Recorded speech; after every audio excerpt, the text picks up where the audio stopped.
Utopía.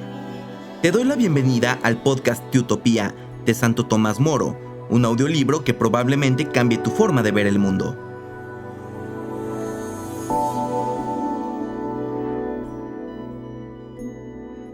En este 13º episodio seguimos en el libro segundo y leeremos de la página 47 el cuarto párrafo a la 52 el tercer párrafo.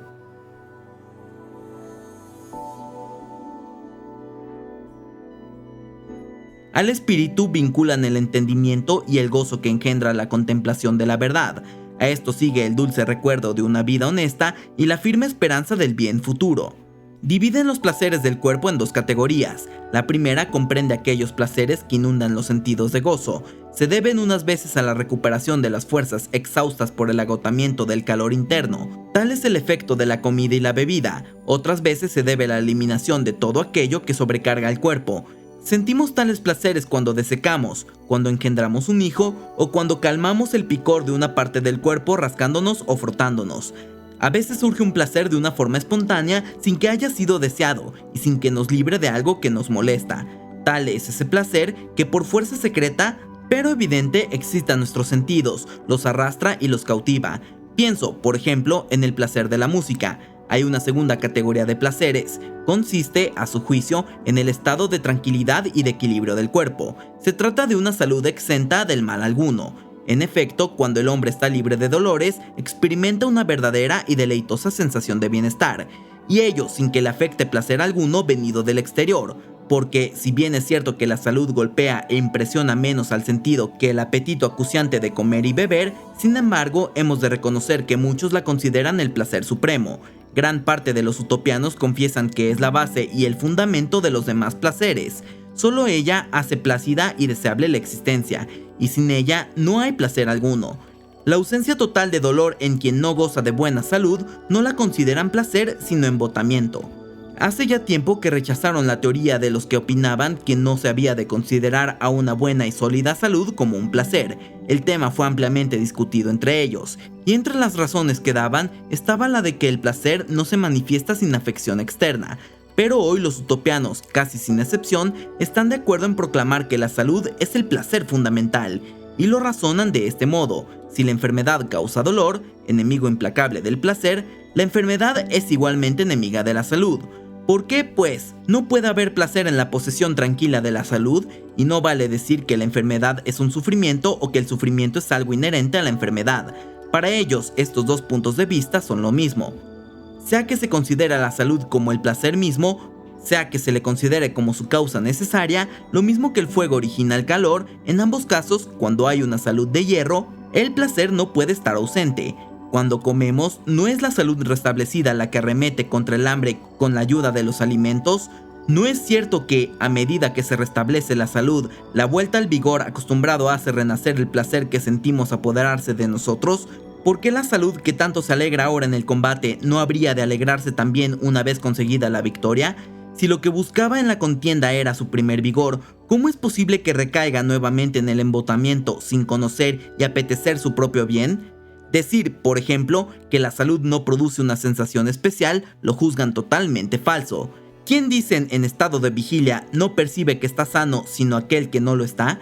¿O quién afirma que la salud no es placentera sino el que está sumergido en un profundo letargo y embotamiento? Ahora bien, ¿no es la delectación de lo mismo que el placer con distinto nombre? En resumen, acepta en primer término los placeres del espíritu, que son considerados por ellos como los primeros y principales. Son fruto, en su mayor parte, de la práctica de las virtudes y del testimonio de una buena conciencia. La salud se lleva la palma entre los placeres del cuerpo, porque si hay que desear los placeres de la comida y de la bebida y otros semejantes, se ha de hacer solo en función de la salud. Tales placeres no son deleitables por sí mismos, sino solamente en cuanto se oponen a los ataques insidiosos de la enfermedad. Es propio del sabio prevenir el mal más que emplear remedios para curarlo, evitar el dolor más que acudir a los calmantes. Por lo mismo, prefiere privarse de esas clases de placer cuya privación necesitaría el empleo de medios curativos. Si alguien, por tanto, estima que esta clase de placeres proporciona placer, debería reconocer que el colmo de la felicidad debería consistir en una existencia de hambre, sed, prurito, que le obligarán a comer, beber, rascarse o frotarse constantemente. ¿Quién no deja de ver que este tipo de vida sería no solo torpe sino despreciable? De todos modos, estos placeres son los menos importantes y los menos auténticos, pues nunca aparecen sin el acompañamiento de dolores opuestos. Al placer de comer va siempre unida al hambre, pero no en igual proporción, pues en efecto, la sensación de hambre es más violenta y más duradera, nace antes del placer y no muere sino con él. Piensan, por tanto, que no hay que sobreestimar estos placeres corporales, sino en cuanto son necesarios. Se entregan, no obstante a ellos, agradecimiento a la madre naturaleza que permite a sus hijos realizar con agrado unas funciones indispensables a la vida. Nuestra vida sería insoportable si tuviéramos que combatir, a fuerzas de drogas y fármacos, el hambre y la sed de cada día, lo mismo que las enfermedades que nos asaltan de tiempo en tiempo. Admiran y cultivan la belleza, el vigor y la agilidad del cuerpo como auténticos y bellos dones de la naturaleza. Admiten también los placeres del oído, de la vista y del olfato. Tales placeres los ha creado la naturaleza exclusivamente para el hombre como el aderezo y del encanto de la vida. Ningún otro animal en efecto se detiene a contemplar la belleza y el orden del universo. No se conmueve ante el embrujo de los olores si no es para discernir la comida. Ninguno tampoco distingue los intervalos, ni aprecia la disonancia ni la armonía de los sonidos. Pero en todo placer mantienen esta pauta: un deleite menor no debe de ser obstáculo a uno superior. Un placer no debe de originar nunca un dolor, porque piensan que el dolor es una secuela inevitable de todo placer no honesto.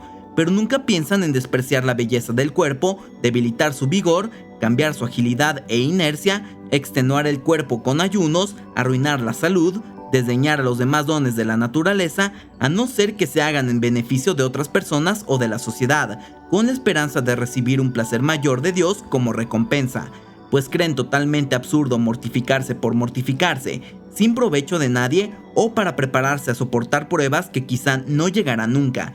Entiendan que tal conducta es la señal de un espíritu cruel consigo mismo, la más negra ingratitud hacia la naturaleza, como si renunciando a todos sus beneficios no se dignasen a ser sus deudores. Esta es la teoría utopiana sobre la virtud y el placer. Piensan que la razón humana no puede concebir nada más verdadero a no ser que una revelación venida del cielo inspire al hombre a algo más santo.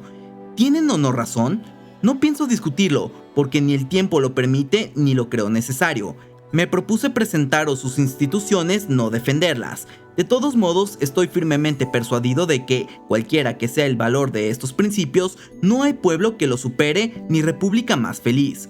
Poseen un cuerpo ágil y vigoroso, sin ser esbeltos, dan muestras de un vigor superior a su estatura. El suelo de la isla no es igualmente fértil a lo largo de toda ella. Tampoco el aire es del todo puro y saludable. La templanza en la comida es su defensa frente a las malas condiciones sismásticas. Por otra parte, cultivan la tierra con tal esmero que en ninguna parte del mundo se pueden ver ganado más lúcido ni cosechas más abundantes.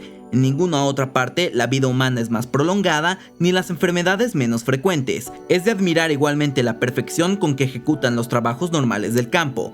Cómo mejoran la tierra, naturalmente ingrata, a fuerza de técnica y trabajo, y cómo arrancan la raíz a fuerza de brazos todo un bosque para replantarlo en otro lugar. En esta operación no valoran la fecundidad de la tierra sino el transporte. Tratan, en efecto, de que los bosques estén situados cerca del mar, de los ríos e incluso de las ciudades, pues por tierra es menos difícil acarrear las cosechas que la madera. Es un pueblo afable, alegre, lleno de ingenio, amante del ocio. Sabe, con todo, soportar los trabajos corporales cuando es preciso. Comedido en todo, es infatigable en las cosas del espíritu. Cuando les informamos de los escritos y del pensamiento griego, no salimos de nuestro asombro al pedirnos que les ayudáramos a interpretarlos y profundizarlos. No fue así con la literatura latina, por la que no mostraron, al parecer, mucho interés, a excepción de los historiadores y los poetas. Comenzamos pues a comentarles estos escritos movidos al principio más por el deseo de no defraudarlos que por el fruto que esperábamos sacar de ello. A medida que íbamos avanzando pudimos comprobar un interés y aplicación tales que nos hicieron prever que nuestro trabajo no sería inútil. Quedamos maravillados de su facilidad para reproducir la forma de las letras, de la transparencia de su pronunciación, de la prontitud de la memoria, así como de la fidelidad de sus traducciones. Podría considerarse como un verdadero prodigio si la mayor parte de los que se consagraron a estos estudios, además de su propio interés, no hubieran sido mandados por un decreto del Senado. Era una élite de intelectuales, espíritus selectos, maduros. Por eso, en menos de 3 años, la lengua no tuvo secretos para ellos. hubieran leído sin dificultad a los buenos autores, de no impedirlo las erratas del texto. Sospecho que esta facilidad por la literatura griega se debe a cierta afinidad con ellos. Me inclino a pensar que este pueblo procede de los griegos. Su lengua, en efecto, aunque en el conjunto está muy cerca del persa, conserva no pocos vestigios del griego en los nombres de las ciudades y de los cargos públicos. Les di cierto número de obras que llevaba conmigo. Cuando emprendí mi cuarto viaje, tomé conmigo, en vez de mercancías, un buen lote de libros, decidido como estaba a no volver nunca a Europa antes que hacerlo pronto. Eran la mayor parte de las obras de Platón, muchas de Aristóteles y el Tratado de las Plantas de Teofrasto. Este último, lo siento de verdad, mutilado en varios pasajes. Durante la travesía lo dejé descuidado en la nave, un mono divertido y juguetón cayó sobre él, rasgando varias páginas de aquí y de allá. De los dramáticos solo tienen a Lascaris, pues me olvidé de llevar conmigo a Teodoro. Ningún diccionario, excepto el Esiquio y el Dioscórides. Plutarco es su autor favorito, les encanta Luciano, dejándose seducir por sus gracias e ingenio. De los poetas tienen a Aristófanes, Homero, Eurípides y finalmente a Sófocles en la edición hecha por Aldo en pequeños caracteres. Entre los historiadores cuentan a Tucídides, Heródoto, sin olvidar a Herodiano. En lo que respecta a la medicina, mi colega Tricio Apinato había llevado consigo algunas de las obras de Hipócrates y la Microtecné de Galeno. Estos dos autores gozan de la mayor estima entre ellos, pues aunque no hay país que necesite menos la medicina que Utopía, en ninguna parte, sin embargo, se tienen mayor aprecio. Su conocimiento lo sitúan entre las partes más útiles y más bellas de la filosofía. Con la ayuda de la filosofía, en efecto, no solo penetran los secretos de la naturaleza y creen percibir un deleite inefable, sino que, además, se granjean el favor de su autor y artífice supremo. Piensan los utopianos que Dios, al igual que los demás artesanos, ha expuesto la máquina visible de este mundo ante los ojos del hombre para que la contemple. Es el único ser capaz de admiración, por eso ama más al observador curioso y atento y al admirador de su obra que al que desprecia, estúpido e impasible como animal bruto, espectáculo tan admirable y tan grande. No ha de extrañar, por tanto, que el talante de los utopianos tan favorecido por el estudio de las ciencias les haga aptos para los inventos de aquellas artes que hacen más agradable la vida. Nos deben, sin embargo, estos dos inventos, la imprenta y la fabricación del papel. Aunque, si somos sinceros, no se deben exclusivamente a nosotros, ya que el mérito es en buena parte de ellos. Al mostrarles los caracteres impresos de Aldo y al hablarles de la materia empleada para fabricar el papel y del procedimiento para imprimir, ninguno de nosotros era especialista en estas dos técnicas, limitándonos, por tanto, a indicar más que explicar. Enseguida captaron dónde estaba el secreto. Anteriormente solo escribían en pieles, cortezas y hojas de papiro.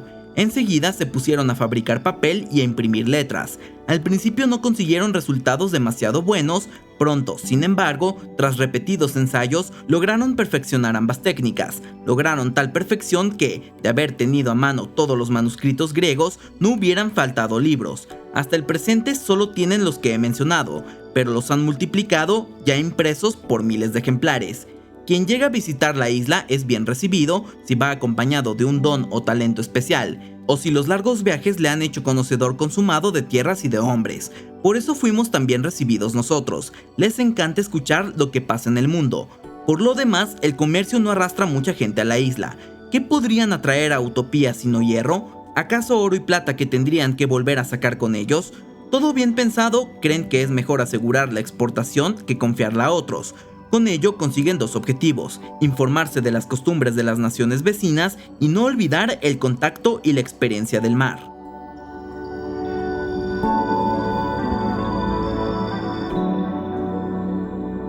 Estás escuchando el libro de Utopía de Santo Tomás Moro. Si te está gustando o sirviendo de alguna manera, no dudes en compartirlo en tus redes sociales. También recuerda seguirnos en tu plataforma favorita.